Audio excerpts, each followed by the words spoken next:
Hello, pioneers. Welcome to Pi News World. Today we bring you an important warning concerning global Pi market, or GPM, an unverified mainnet app reportedly displaying expensive vehicles for sale in Pi. Some community members have raised concerns that certain vehicle listings could potentially be connected to stolen vehicles previously trafficked into West Africa. However, these allegations have not been officially confirmed, so we must be careful not to present them as proven facts. Our analysis is simple.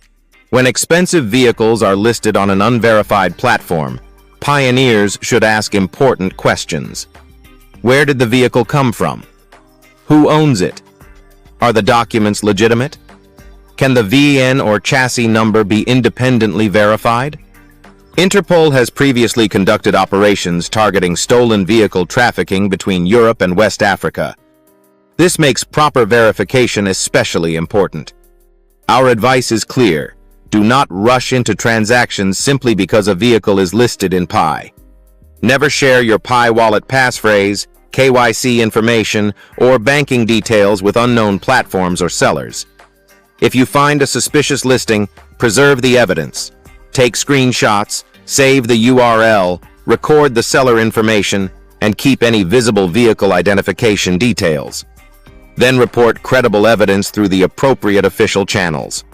Remember, being listed inside a Pi-related ecosystem does not automatically mean that every product, seller, or transaction is guaranteed by the Pi core team.